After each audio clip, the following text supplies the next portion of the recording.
You're listening to a podcast by the Center for Action and Contemplation. To learn more, visit cac.org. Welcome to Season 1 of Another Name for Everything, conversations with Richard Rohr, exploring the core themes of his new book, The Universal Christ. As mentioned previously, this podcast is recorded on the grounds of the Center for Action and Contemplation, and may contain the quirky sounds of our neighborhood and setting. We are your hosts. I'm Paul Swanson. And I'm Bree Stoner. We're staff members of the Center for Action and Contemplation and students of this contemplative path, trying our best to live the wisdom of this tradition amidst shopping for a show on Netflix, snuggling with toddlers, and the shifting state of our world. This is the 11th of 12 weekly episodes. We're jumping ahead for this episode, and we'll be discussing the Appendixes of the Universal Christ. In this conversation, we lay out the two frameworks that Richard includes at the end of his book, the four worldviews, and his pattern of transformation. One more thing before we get started. We want to hear from you in two different ways. The first invite is for your participation in a podcast listener survey. We want to know what you think is working so far, or what we could do better. And the second invitation is for those of you that have a burning question related to the themes of the Universal Christ. Please send them our way. After this season is over, we'll gather as many listener questions as we can and bring them into conversation with Richard, and then share his responses with all of you. To participate in the survey or to submit a question, head over to cac.org/podcast and follow the instructions. We want to thank you for all your time listening to this series. It is you, the listeners, that help spread this message around the world. Thank you. Richard, at the end of your book, you lay out two appendixes that offer us some really helpful tools to understand how to frame reality, or how we tend to frame reality, which you've titled, the first one is called Four Common Worldviews, and the second one is The Pattern of Spiritual Transformation. And I really appreciate that from the start you lay out that these are tools, right? Like no one perspective or frame is going to say it all, but I still found them really helpful. Good. And so starting with the first one, the four common worldviews, would you give us an overview of what each of these are? All right. Now, remember, your worldview is not usually consciously formulated. It's the set of assumptions, usually unquestioned, that you look out at life from. You don't look at it, you look out from it. The very common one that recurs in many different forms in all of history is what I call the spiritual worldview. Now, just as you'd hear it, everybody say, well, that's what we should be, spiritual people. But actually, it was given a term in Christianity that was usually called a heresy, and the term was Gnosticism. Now, it's been given many different titles throughout the centuries, but the basis of it is that you emphasize spirit, ideas, concept, mind, more than anything physical, material, or touchable. Mm-hmm. A lot of, and I don't use New Age in a negative way, don't hear it that way, but a lot of the New Age is that way, like your mind creates reality. And there's truth to that. But when it becomes the whole truth, that everything is just the inner spiritual world and all of this is not to be taken seriously. Of course, I'm convinced that much of Christianity was in fact Gnostic. All that mattered was the soul. We used to save souls. We didn't save people or history, souls. So the best way to get away with being a heretic is to condemn it. And then you can get away with it because no one notices, well, you're the same thing. So I know this isn't true of all of Christianity, but I'd say large portions of it have been very spiritual worldview. All that matters is spirit. That's why we could ignore the planet, ignore racism, and all the rest. The second worldview that actually is the rarest in all of history and really only began, I guess, in the last 3-4 centuries, would be materialism. that the only thing real is this, the physical. Now, most people would not assent to it philosophically, but practically, I would say most Americans are materialists. The only real thing is what you can shove around, what you can earn, what you can get. Now we get into sentimental notions of spirit, like on Valentine's Day today, but it's not really spirit. Yeah, it's usually sentiment substituting for spirit. So dialectical materialism, that would have been unthinkable in most of history, although there were several Greek philosophers that certainly were already playing with it. Then the third is probably the most common confusion. I don't know if it's the best word. I struggled with this. Did I call it the priestly worldview in here? Priestly, okay. Which believes that there is matter and there is spirit, and the job of the church, and we think we're real fervent in doing this, is to keep reminding everybody that there's spirit. Listen to most sermons. They're the priestly worldview. God is involved in this, but the very person who will say this is a control freak. Do you understand?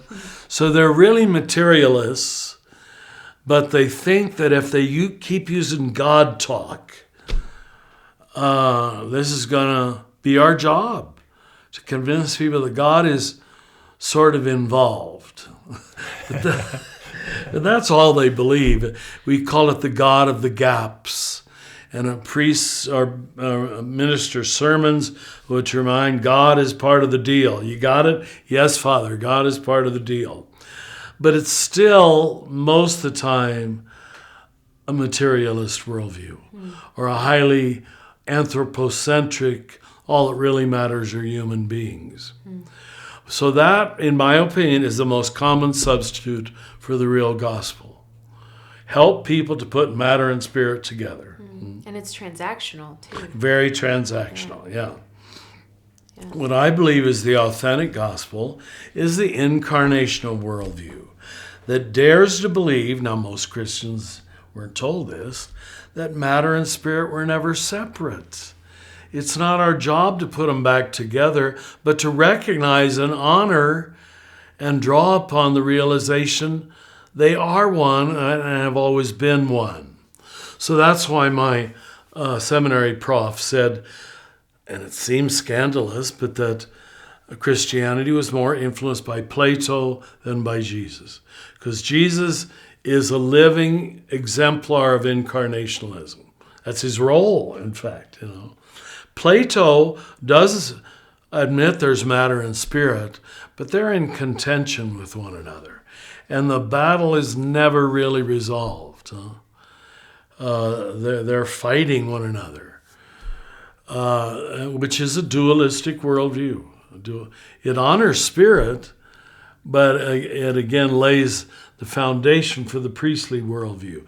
Or, okay, there is matter, there is spirit. If we work real hard and pray over things and sprinkle them with holy water and say a mass there, they will be spiritual, you see. So I love to tell people when I have mass here on Sunday, the sweet Mexican people come with their rosaries. Father, bless my rosary. So I always have to give my little sermonette and say, you do know it's already blessed. Now, all I'm doing is reminding you by this ritual of blessing that it is blessed. Yes, Father, go ahead. Would you bless it, please? Do it anyway, though? Do it anyway. So I do my priestcraft and I do my... It's okay. If it takes a ritual to remind us, then rituals are good. Yeah. But what usually happens is the ritual becomes the substitute for the recognition. Wow, yeah. Yeah, like when they say, yes, Father, they didn't hear what I said. It's already blessed. It's already holy. But to help you know that, I'm going to touch it, I'm going to sprinkle holy water on it, or I'm going to bless it. Okay, Father, please do that. It's not their fault.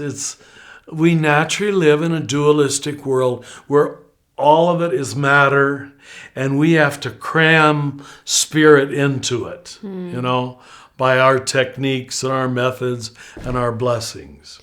So if you can get just that little first appendix somewhat clarified, it prepares you for the whole book.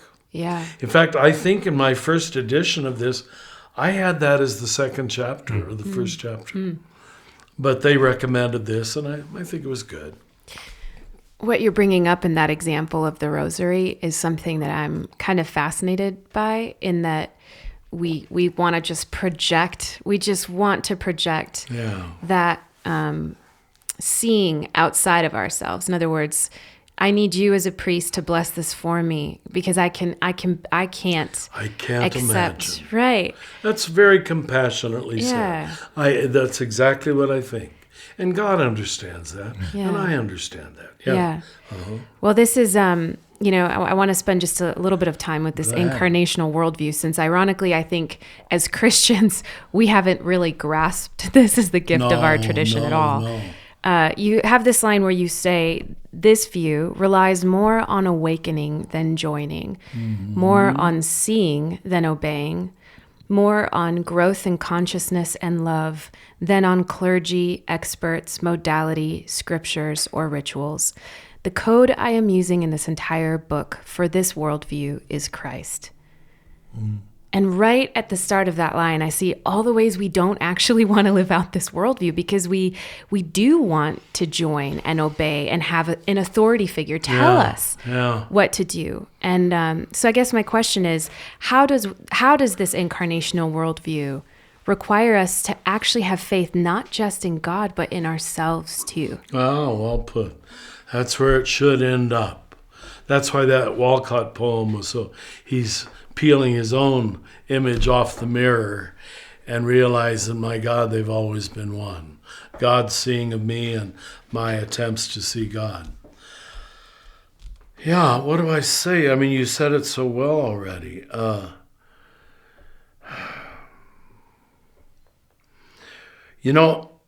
I find myself in the question and answer sessions at conferences and groups, so glad that I wrote the book Falling Upward. And I'll tell you why. Because again and again, and you're going to hear it now, you probably get tired of it, I come back to this distinction of what you need to get started and what you need to end up. And there are two different sets of rules. It really does answer so many pastoral questions. And I would say an early Christian needs Father to sprinkle holy water on it. There's nothing wrong with that. That's okay, And, well, I'd still do it myself. If Pope Francis was here, I'd be the first one to Pope Francis, would you bless my rosary? And he would say, Richard, Richard, it's already blessed. Oh, damn it. Will you touch it? I want to say the Pope touched my rosary. That's just our incarnationalism. We want touch. Yeah. We want physicality. But it's the same thing he's saying to Mary Magdalene. We don't need the touch anymore. It's everywhere.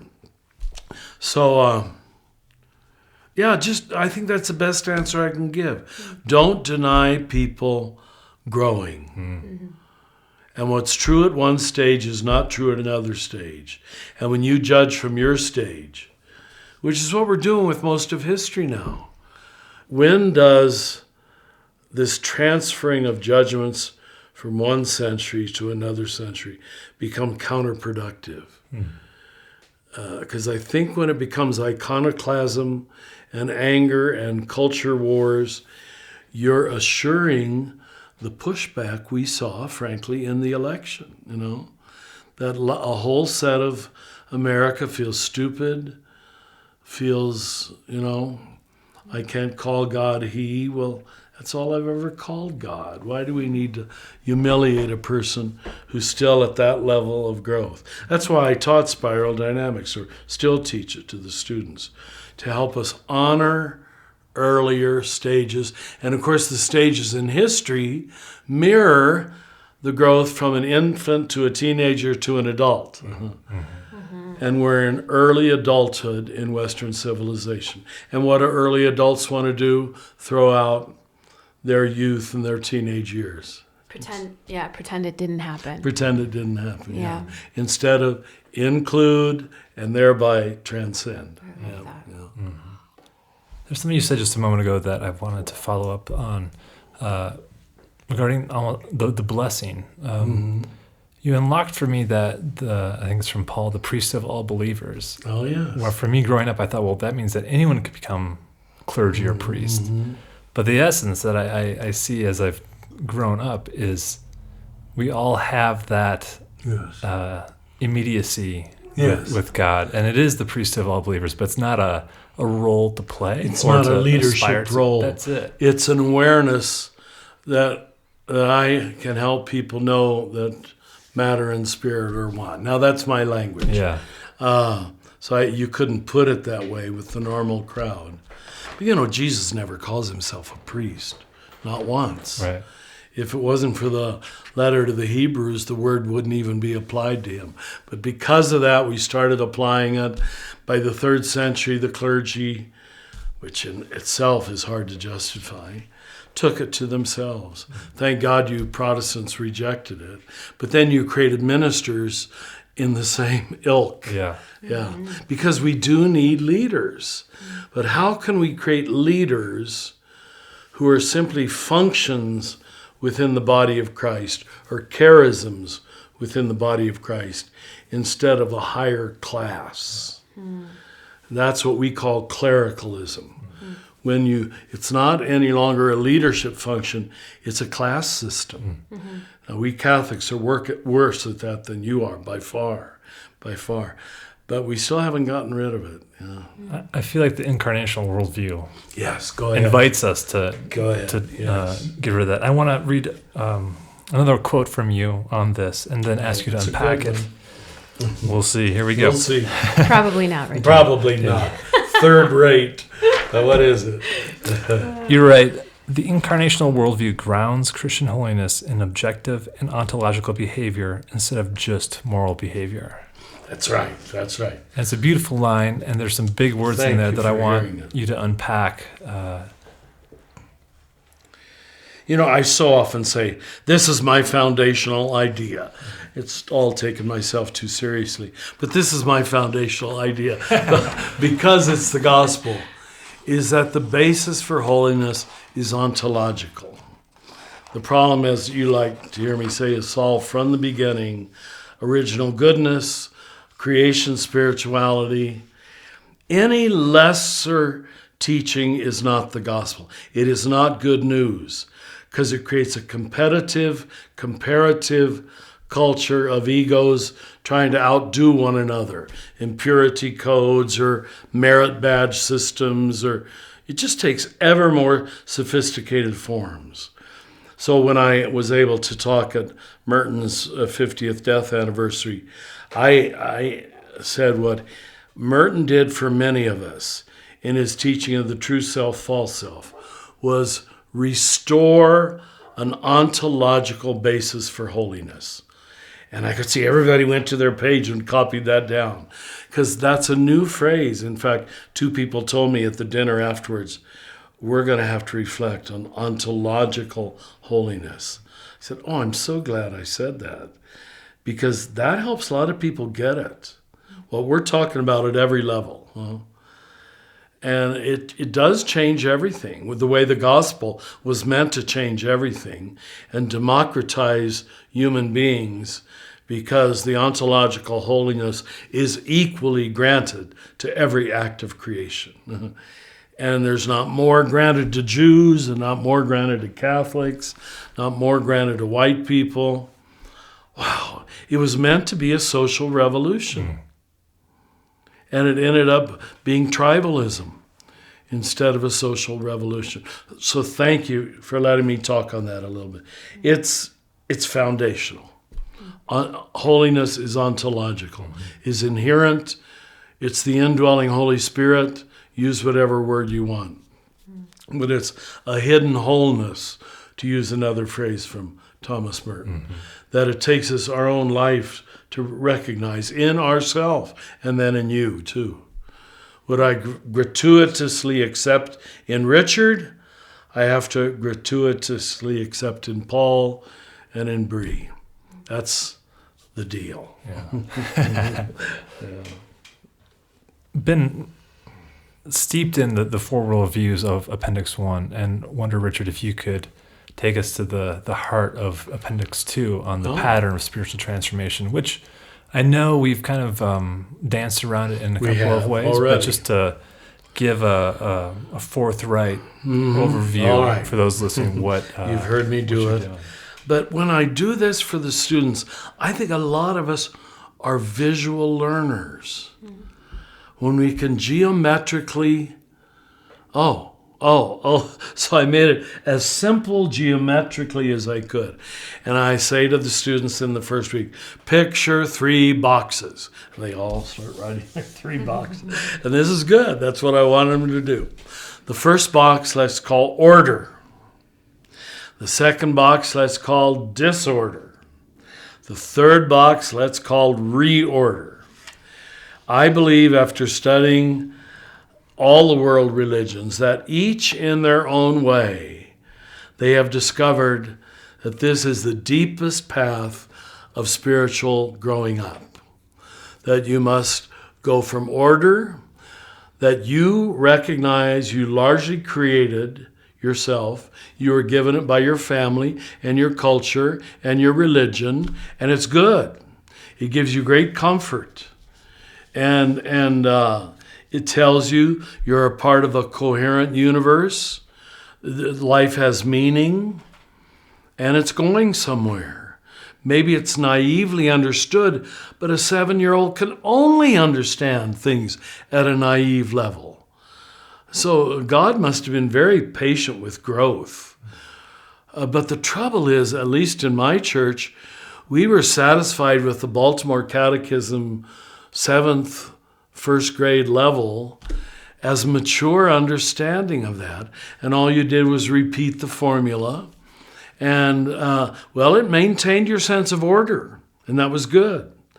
But when you repeat the cliche too long, it's no longer order, it's rigidity. If it's self-centeredness, it's control. You're not looking for truth, you're looking for control.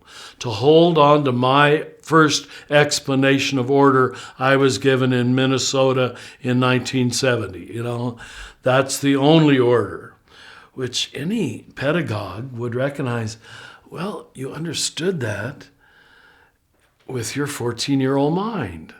And that's a good start. Let me repeat that, a good start. In fact, it's the easiest start. People who don't start with a basic order have a much harder time growing up. And that is the world we're living in now. I create this somewhat artificial date, but it's approximately true. Somewhere around 1968, we moved from what we call modernism to postmodernism. Modernism was built on an assumed order. Order was relished. Father knows best. There was an answer for everything. And it gave you comfort, false comfort, but it was never, and very happy. When I was a 19-year-old novice in 1961, I think all we did was laugh. Just everything was fun. We lived in this tight Catholic, Franciscan, joyous world where all that mattered was God. And we were going to be friars of God. And, when you know what you're about, and you know where you're going, and there's a team with you, I think is what a lot of people do with the military. It's their first experience of communitas. This must be real. Wherever you first experience communitas, authentic friendship, relationship, this imprints itself on the soul as truth. Why wouldn't it? Wow. Now, here's the folly of the cross, to use Paul's language. what will come into every life if they grow up, if they leave home, if they leave their homogeneous group, if they live even to their mid-30s, where I guess several of you are, something will happen which shows their perfectly described order, what Merton calls your private salvation project. Did I use that phrase in the book? I should have. It doesn't matter. I can't remember. Yeah. Your private salvation project will show itself not to be true all the time. That's the most you can allow. Okay, there's some strange exceptions, but we should convert them to get back in control, So it's the big ones are those big six: death, suffering, sexuality, gender is always a huge one, where, well, it isn't always true.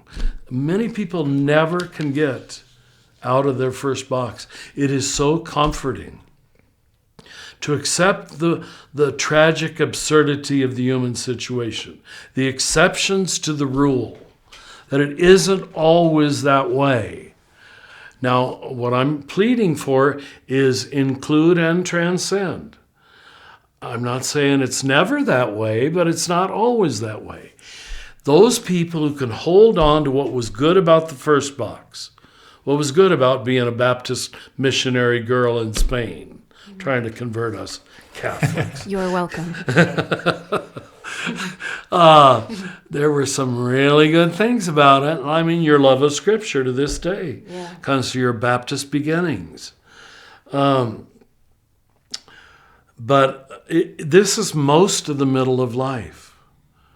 I will say from 25 to 55 for sure is the step-by-step integrating of exception, disaster, tragedy, grief, death, nonsensicality, if that's a word. She isn't like us.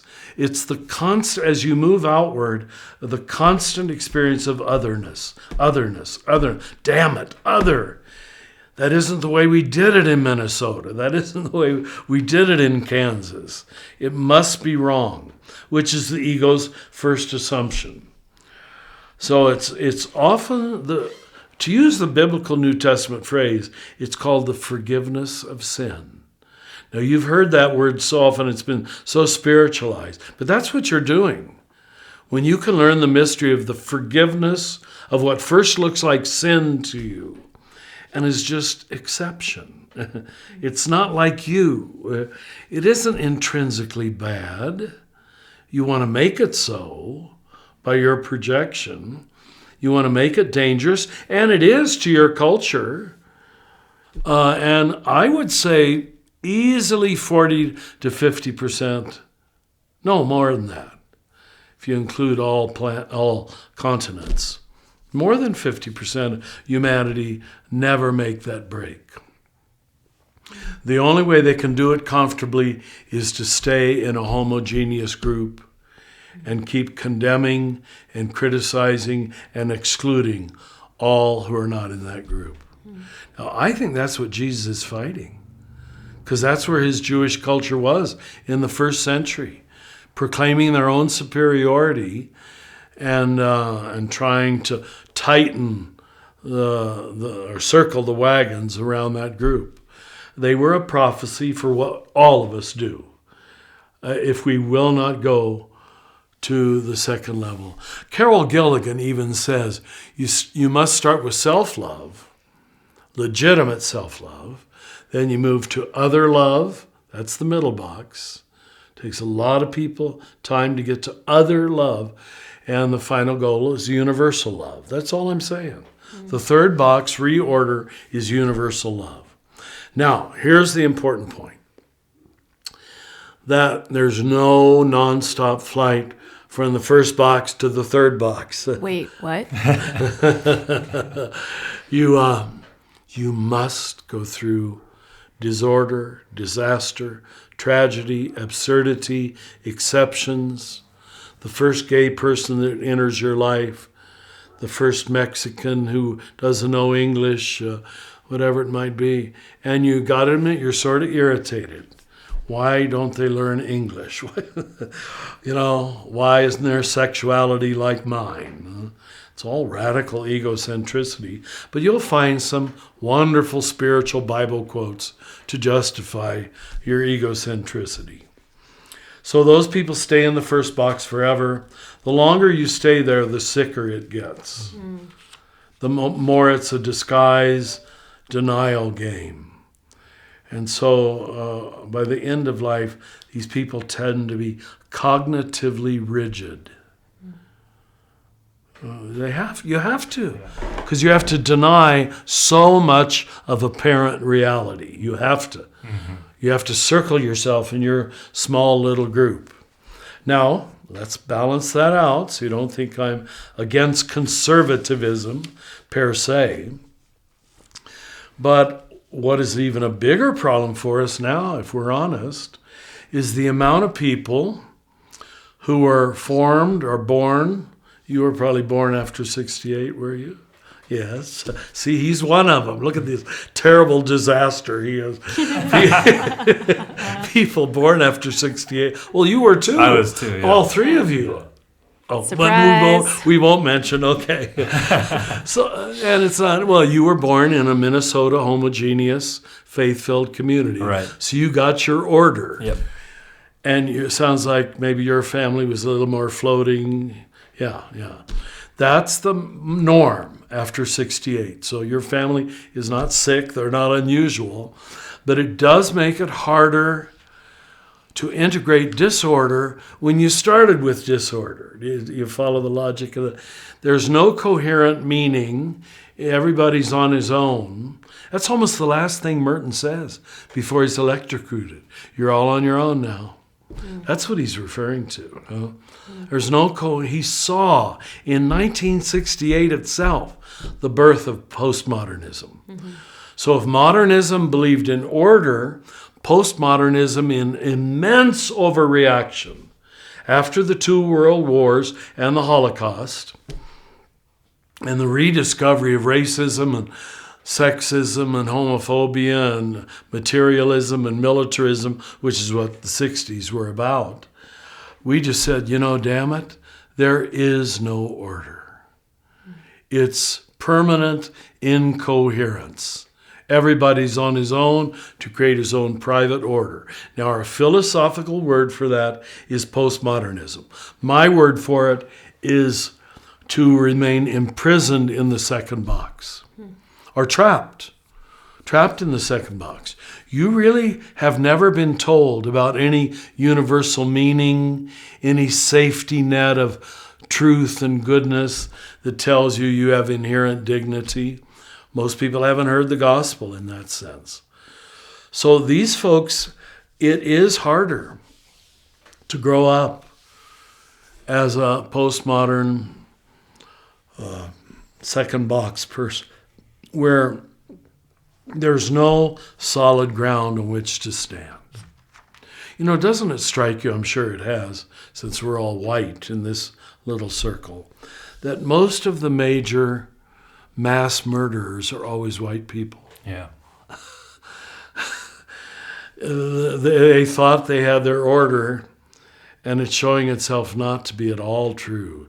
And they just want to destroy what they perceive as the disorder to their no ability to deal with disorder whatsoever.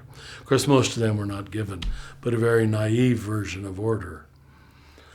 So this is what we're facing right now, the collapsing. How do you collapse any further than the second box? It's already an inherent collapse. The only people who can tolerate it are those who have a first box to hold on to. Mm-hmm. That's us. At least, that I came from a stable family, a religion that thought it was the best, a country that thought it was the best, a male gender that thought it was superior to you women. That just gave me all kind of validation. Every mirror I looked in validated me and told me how wonderful I was. That is very helpful. But every one of those illusions have to be burst. That's what's happening. And a lot of people are saying, I'm not going to let go of it. It's all I got. Is my male gender or my white skin or my so-called Christian religion, which ironically usually isn't Christian at all. So that ability to put those two together in a harmonious whole is reorder. That's the third box. Our word for that is resurrection. So let's just give it theological words. Life, religion of Jesus, the passion and death of Jesus, right? The rejection all of his life by the powers that be of religion and state. Jesus faces disorder as soon as it becomes public.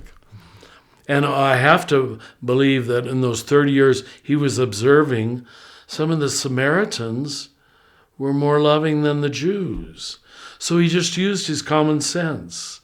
He met Syrophoenician women who were more generous than his Jewish compatriots. And maybe that's why we don't hear anything about him till 30. Because that's what you should be facing when you go out into the world. You move from Minnesota and Michigan and say there's a bigger world than Michigan. But a lot of people don't do that. I challenge you to find a single myth in history, including Buddha and Jesus themselves, where the protagonist doesn't leave home. They always leave home and go on a journey, which means they get out of their prison. Everybody does it the way we do it in Kansas. So that's what I call the pattern of transformation. Thanks for that, Richard. Thanks. Yeah, it's so applicable in so many different ways. And it really is. What I was thinking about is even, as many of us have grown up in maybe a certain form of order of Christianity. Certain form, yeah. Many of us have gone through these experiences of disorder where we felt the limitations of the theological boxes we were being handed, the exclusionary nature that it's almost like shoes that just didn't fit anymore. And so we take them off.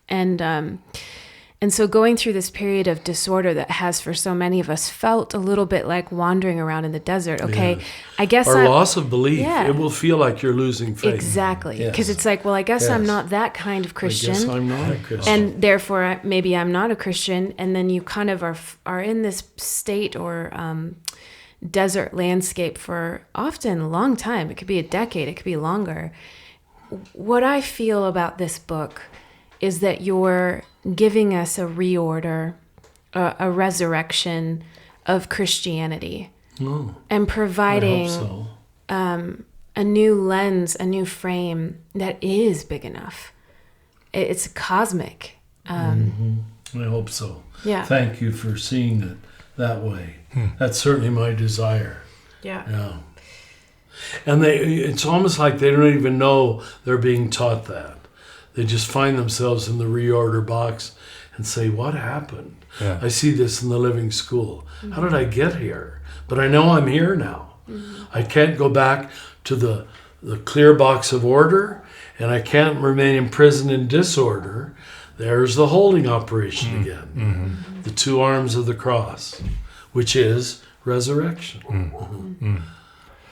And on a very personal and kind of microscopic level, just seeing that in my own relationship to church, where, once I entered disorder, I was like, I can't go be a there. part of this anymore. I know, it's so hard. And to be able to come back and say, well, it's not perfect. I can see it for what it is, but I don't have to have it be the end all be all if it doesn't reflect, well, basically who I think God is. But there's a lot of freedom. I know I have a lot of other areas in my life where I haven't come back to the reorder. But this metaphor is so helpful for me because I think it is not only the big pattern, but it also plays out in different levels of life. Thank you. God, do I agree. And you're speaking for so many people of your generation, and even the generation ahead of you are mostly in the same entrapment. You know, when Martin Buber said, all real living is meeting, it might just sound like a clever phrase, but the way most people traverse this is by meeting a good person who isn't Christian or my denomination, by having as a friend a black person who you just love, by meeting a gay person who is not sick and perverse. All real living is meeting. If you have no gay friends, if you have no black friends, you'll pretty much remain in your prison. And one of the common prisons today is just whole groups reveling in disorder. Just four-letter words nonstop, drinking, loud, nothing against all loud music, but loud music that doesn't allow you to hear anything else. That is what really concerns me about pop culture in America today. There's no one to tell them that there's anything other than disorder. And what's going to happen when they face death? Oh my God, it just makes you want to cry.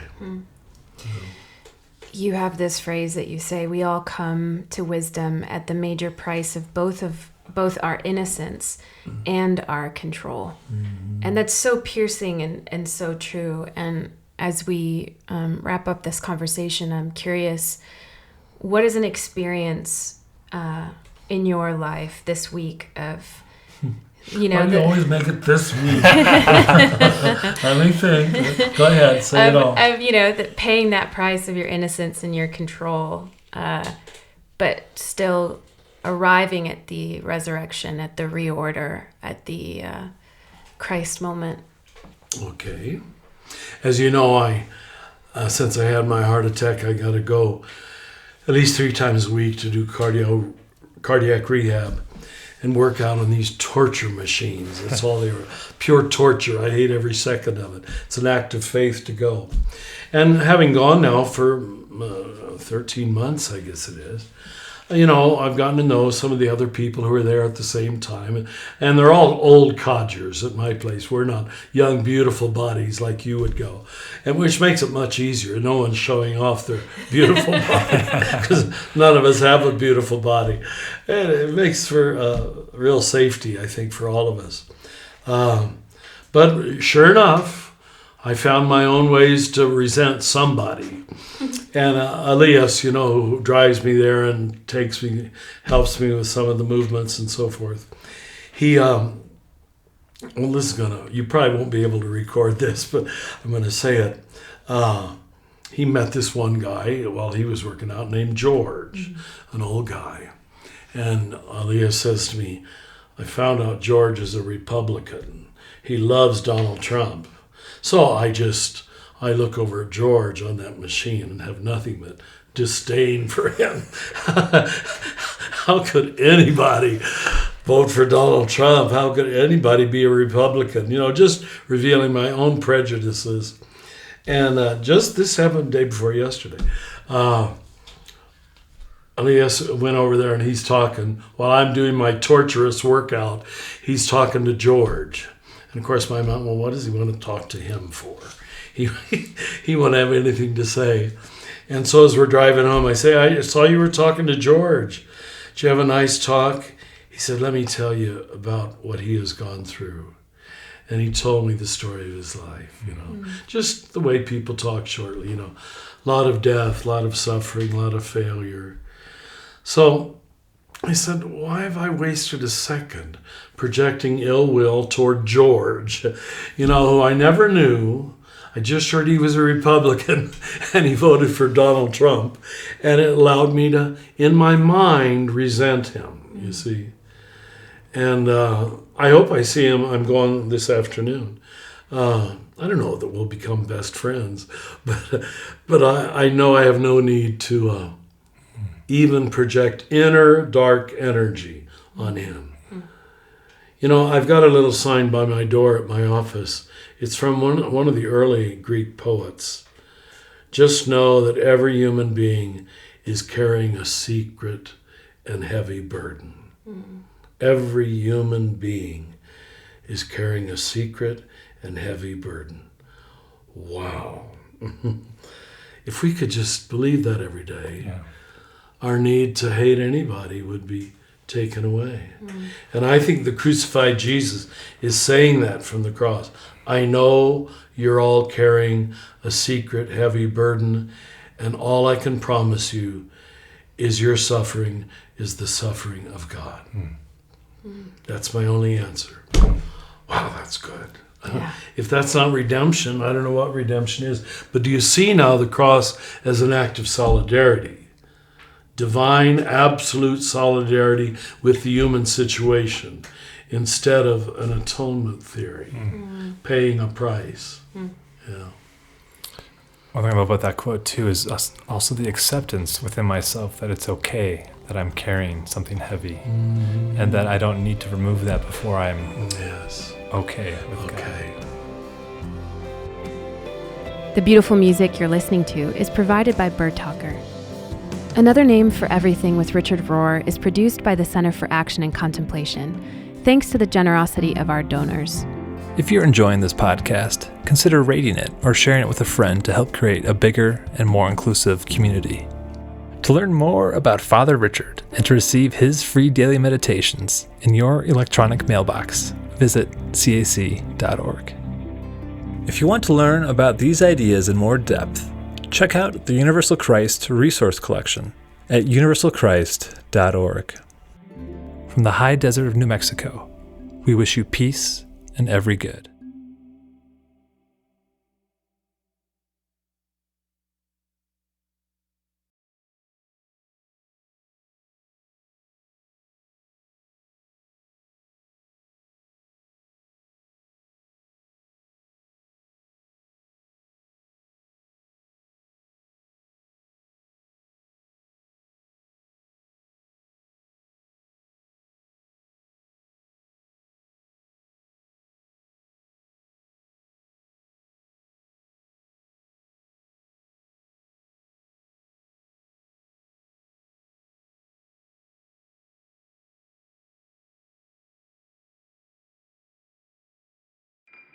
Do you feel called to walk a more contemplative path?